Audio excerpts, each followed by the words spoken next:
Olá, tudo bem?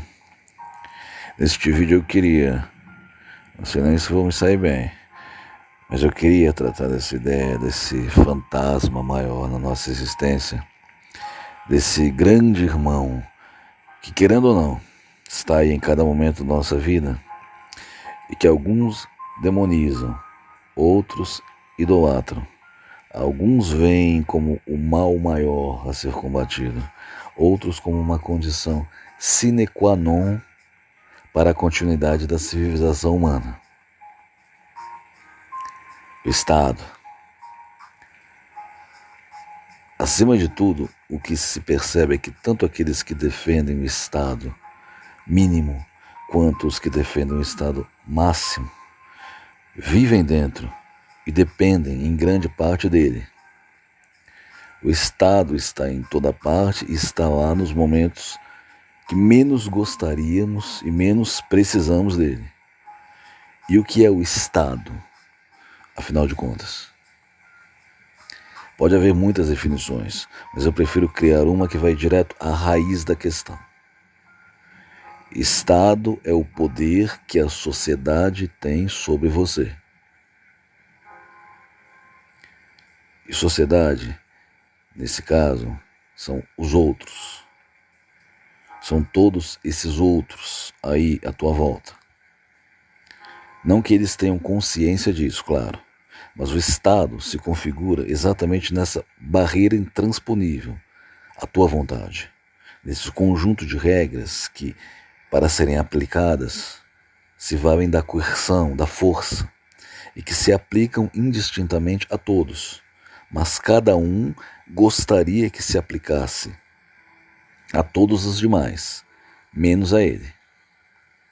Porque a vontade individual é limada e reduzida a cada momento que o sujeito tem que saber, tem que ceder, ele tem que se submeter à regra. Claro que hoje aquilo que entendemos e tanto criticamos como Estado é muito diferente em forma ao que existia quando tal termo foi cunhado. Pensemos no Leviatã de Thomas Hobbes.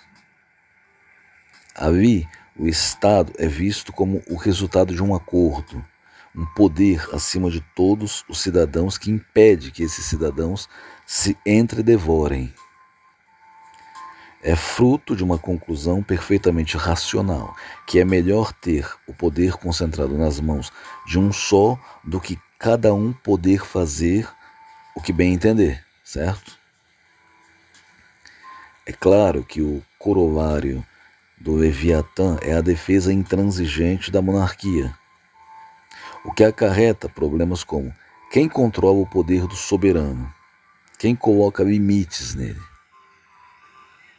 O Estado monárquico, claro, é para Hobbes a proteção da sociedade contra o arbítrio da vontade individual, uma barreira ao todos contra todos. O interessante é que Hobbes já postulava que os homens são naturalmente egoístas, que tendem a colocar seus interesses sempre em primeiro lugar. E o seu estado ideal é aquele em que um só tem direito a exercer plenamente sua vontade, sujeitando todos os outros a ela. Avançando um pouco, temos que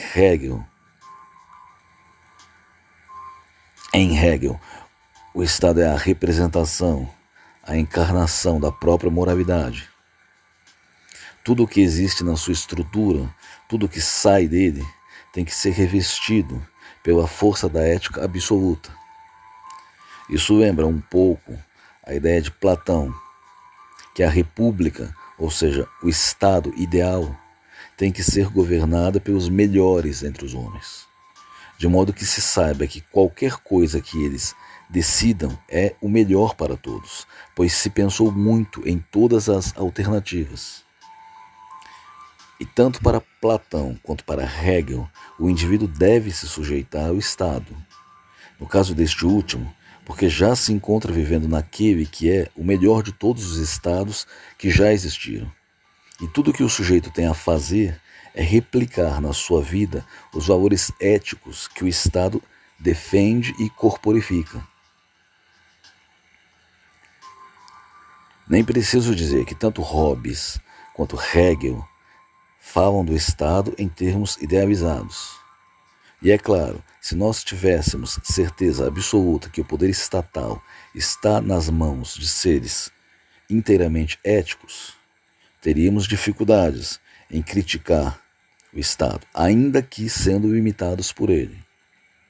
Mas o fato é que o Estado absoluto consolida o poder nas mãos de um ou de poucos, e o indivíduo acaba esmagado e sujeito à vontade arbitrária e a leis das quais nem pode discordar, porque em tese são perfeitamente racionais e éticas.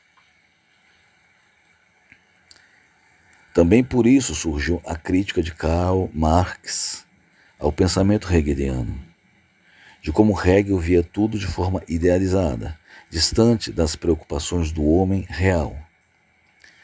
Assim é que Marx via o Estado burguês, claro, como a encarnação da opressão às classes desfavorecidas, como um instrumento de concentração de poder e consolidação de privilégios. Para Marx, as classes dominantes controlavam o Estado e criavam leis que só beneficiavam a elas mesmas, não ao todo.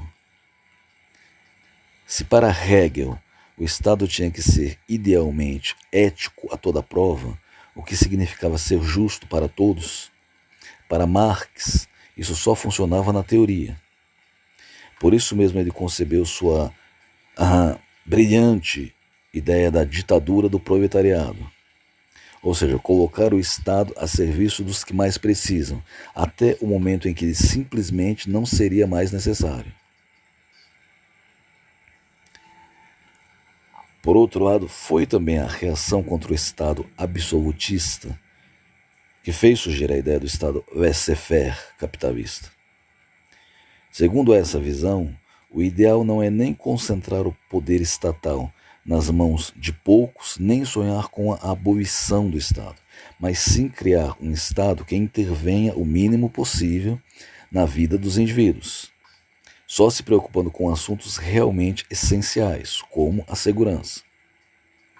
Esse Estado tem que deixar as pessoas literalmente se virarem, se quiserem sobreviver.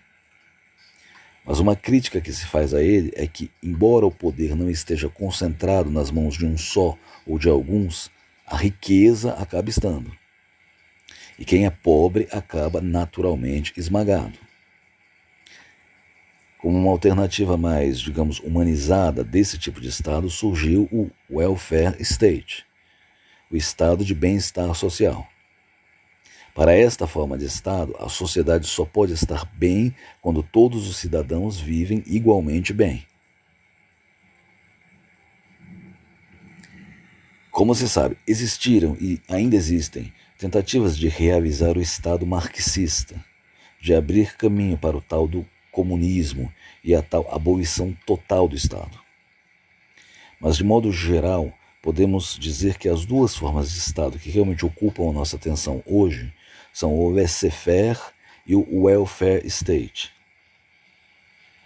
Este último, inclusive, se aproxima um pouco do ideário marxista. Porque qual era a queixa principal do nosso amigo barbudo? Que o Estado servia ao bem de poucos.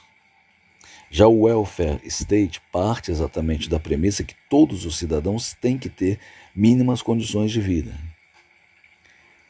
O capitalismo puro, tal qual alguns idealizam, é um legítimo salve-se quem puder. E o sujeito tem que se virar como for para conseguir o fator essencial de sobrevivência, o dinheiro.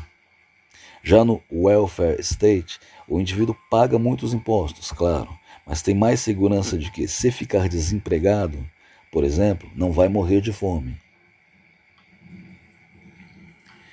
Chamando Stirner na conversa, pensemos nessa passagem da página 205 do Único.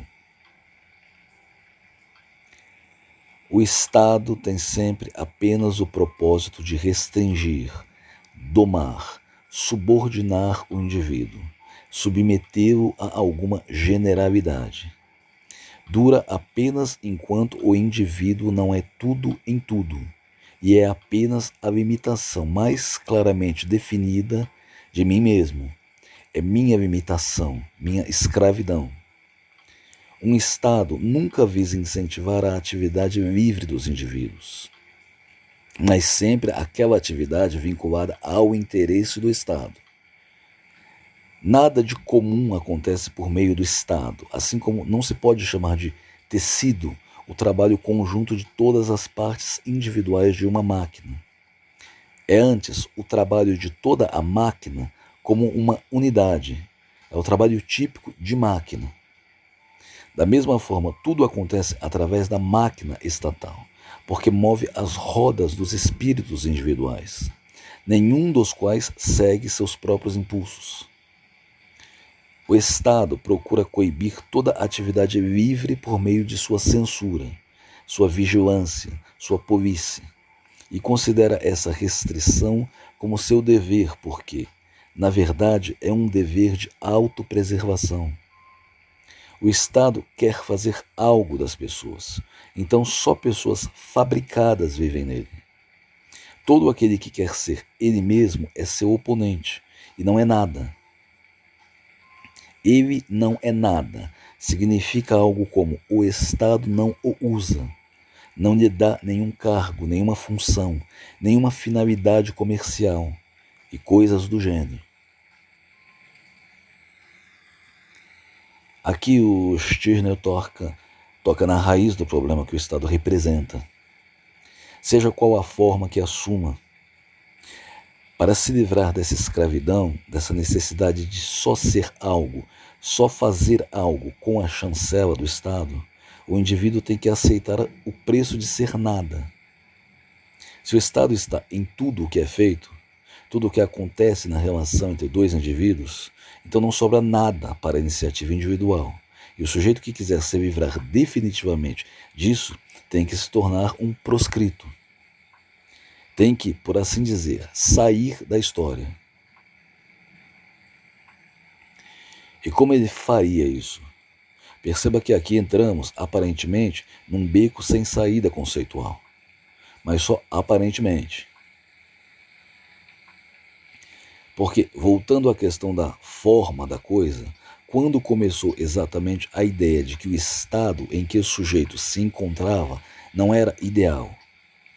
Aliás, como começou esse movimento todo, esse ideário de reforma estatal? Não foi com Marx, foi muito antes. Marx apenas foi o mais virulento, o mais histriônico dos reformadores. Já na época do iluminismo, se iniciou uma onda de questionamento sobre a estrutura do Estado e da sociedade, que culminou, por um lado, no Estado capitalista norte-americano, por outro, no renascimento do absolutismo na Europa. Duas formas diferentes assumidas pelo mesmo espírito de reforma, de mudança. E esse espírito parte do princípio que o Estado pode ser reformado, não precisa ser algo imutável, um totem, algo acima de discussão. Mas, acima de tudo, o que motiva a troca a duras penas de uma forma de Estado por outra é um desejo individual de mudança, quando o indivíduo percebe que o Estado se volta à manutenção de um status quo que não lhe agrada. O que ele quer é moldar o Estado de acordo com a sua vontade. Daí que, para qualquer indivíduo, o Estado são, necessariamente, os outros. Não ele próprio. O Estado é sempre algo que o indivíduo vai enxergar como algo além dele, algo que não realiza a sua vontade, mas apenas garante, salvaguarda a vontade de outros e o poder desses outros sobre ele. Por isso, a reforma de Marx teria como corolário inevitável a aniquilação total do Estado. O Estado marxista, por mais orwelliano que seja, é um Estado provisório, tem como finalidade a instalação de uma nova era para a humanidade. Marx entende que o Estado, enquanto existir, não pode granjear liberdade total aos indivíduos. Isso o aniquilaria. São os próprios indivíduos que terão que alcançar um nível de consciência tal que os faça prescindir totalmente do Estado. Ocorre que, enquanto não vem essa consciência e essa libertação final, o indivíduo tem que viver sob o jugo de Stalin. E se no curso de toda a sua vida essa tal liberdade nunca chegar, já que, quando se instala, dificilmente o Estado busca seu próprio fim, ao contrário, quer simplesmente continuar existindo sine die, então o indivíduo que se dá conta disso percebe que está ainda mais escravizado nessa forma de Estado que na anterior. A luta pela reforma do Estado é sempre assim uma troca de um Estado por outro, mais adequado aos ideais do reformador. O sujeito se dá conta que o poder está nas mãos de outros. Finge se incomodar com a injustiça no comportamento desses outros, mas o que quer é implantar a sua noção de justiça, ou seja, um novo tipo de injustiça. Lembremos que Stirner cresceu na mesma realidade que tanto incomodava Marx. E o pensamento dos dois nasceu da mesma fonte, Hegel, mas os dois trilham caminhos opostos. Stirner entende a crítica que Marx faria ao Estado burguês, concordaria com ele em certa medida, mas não veria como a situação do indivíduo melhoraria trocando um absoluto por outro. Hoje, o pensamento marxista acerca do Estado é datado. Hoje, grande parte das pessoas, pelo menos no Ocidente, vive em condições muito diferentes daquelas que fizeram nascer o pensamento socialista. Mas o Estado permanece para literalmente quase todos os habitantes da Terra. Permanece como um problema a ser encarado. Só que, quando analisamos as críticas atuais ao Estado, a motivação para a tentativa de reforma, de mudança, é basicamente a mesma. Tentar adequar o Estado a uma vontade individual, representada por um ou por vários indivíduos. Assim, por exemplo, a esquerda, hoje em dia, quando pretende a reforma estatal, quer aproximar o Estado o mais possível do ideário socialista. Já a direita, que geralmente reclama que o Estado é grande demais, quer um Estado mínimo, só vigiando a liberdade e a segurança dos cidadãos. Se o esquerdista não pode passar sem a preocupação com o social, o direitista não pode passar sem a polícia. Pode mandar embora todos os outros funcionários públicos. A polícia fica. Assim, cada um quer o Estado defendendo apenas seus interesses egoístas. No primeiro caso, um ideal. No segundo, a propriedade, o capital. Temos ainda, claro, a visão anarquista, mas essa eu prefiro comentar no próximo vídeo. O que importa aqui é entendermos como o Estado que se critica, que se quer reformar, representa apenas a vontade alheia que o sujeito quer esmagar. E quando ocorre de o indivíduo estar perfeitamente ok com o Estado tal qual se encontra hoje, quando esse Estado é perfeitamente benéfico para ele, um servidor público bem remunerado, já que os que ganham mal também querem reformar o Estado. Esse indivíduo, ele encontrou a forma de vida ideal para si dentro da estrutura do Estado. E ele pouco se importa com o lado negativo do poder estatal. Como atacá-lo, se ele está apenas fazendo o que os outros gostariam de fazer, moldando o Estado ao seu gosto, usando-o para conseguir o que ele quer? Aí os críticos de ambos os lados dirão: esse sujeito não é ético, ele só pensa em si mesmo. Mas no que esses críticos em si pensam? O socialista quer a implantação da sua visão de mundo, ao arrepio da vontade de todos os outros. O direitista quer a limitação máxima do Estado, ao arrepio de todo o benefício que um estado de bem-estar social pode causar ao conjunto da sociedade como um todo. E ambos veem o Estado como um outro, ameaçando o indivíduo, até eles mesmos se tornarem esse outro, até eles mesmos se tornarem o problema que eles combatem.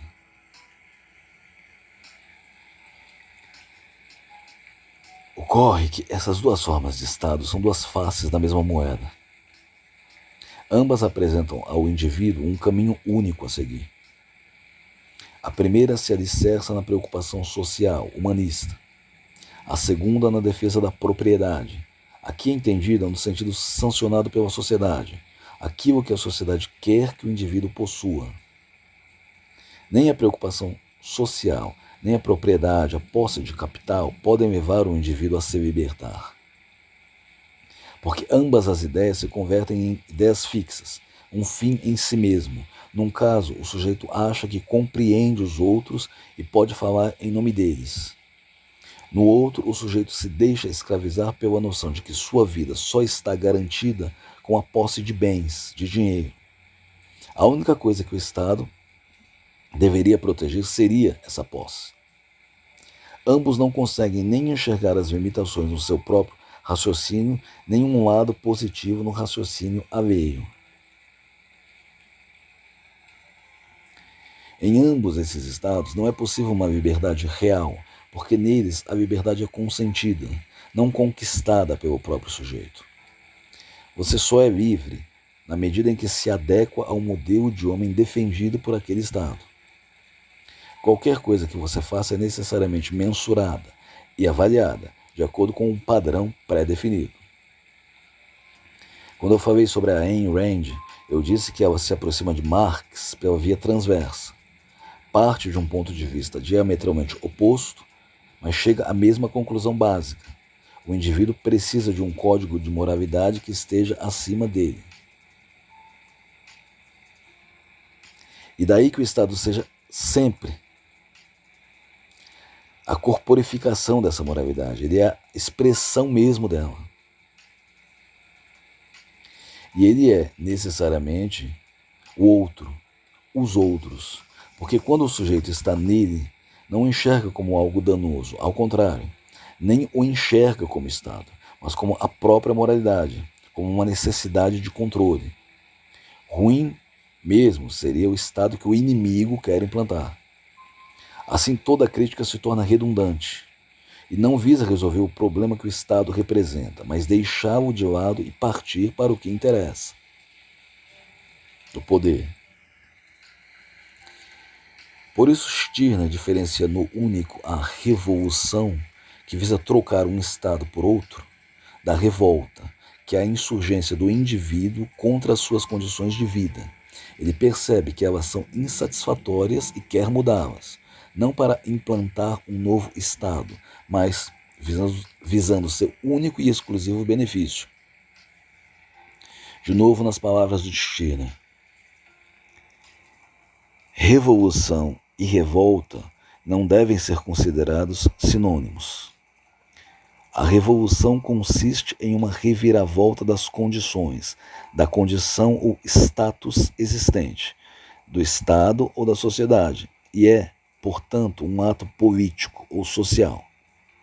Já a revolta resulta inevitavelmente em uma transformação das condições, mas não parte dela, mas da insatisfação das pessoas consigo mesmas.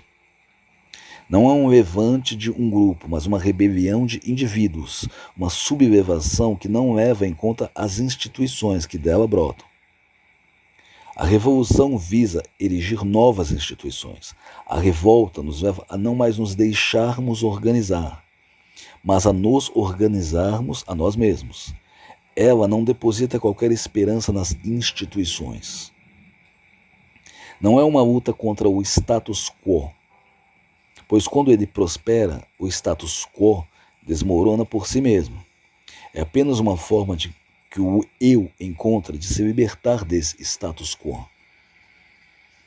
Quando eu abandono o estado vigente, ele morre, apodrece. Como o meu propósito não é a derrubada do estado de coisas existente, mas minha elevação acima dele, preste atenção, Minha intenção e ação não têm um fim político ou social, mas na verdade se dirige apenas a mim e a minha singularidade, sendo, portanto, egoísta. Um ponto de vista que, como sabemos, Marx criticaria muito, mas isso é outro assunto. O que Stirner quer dizer é simples: não adianta trocar 6 por meia dúzia. Você pode realmente ser um revolucionário e trocar a forma do Estado, mas ele se tornará apenas uma nova versão do que ele já é: o poder dos outros sobre o indivíduo. E para este, não mudará nada na essência. Embora, claro, as condições materiais num Estado sejam melhores que em outro. Por exemplo, é claro que viver no welfare state é muito melhor que viver no Estado totalitário soviético. O indivíduo nunca será totalmente livre em nenhum deles, mas pelo menos no primeiro ele tem condições de pensar e chegar a essa conclusão. Tem chance de escolher condições mínimas de vida, enquanto o segundo quer controlar totalmente sua vida, esmagar até seus pensamentos. Daí surge a pergunta: podemos existir no Estado sem fazer parte do Estado? Assim como os cristãos dizem que vivem no mundo, mas não são do mundo. Para a sociedade, para o Estado, seja qual for, o indivíduo é só mais um, é só um número. O que se espera dele é o que se espera de todos os outros indistintamente, de modo que a sociedade poderia perfeitamente bem ser constituída apenas por clones de um mesmo sujeito. Mas o indivíduo se rebela contra isso, e todo ato de rebeldia dele, no fundo, é uma nova manifestação da mesma ideia. Eu me recuso a ser apenas um número. Esse será um tema que eu vou voltar no próximo vídeo, quando eu tratarei do anarquismo e também da associação de egoístas defendida por Stirner. Obrigado por tua atenção. Olá, tudo bem?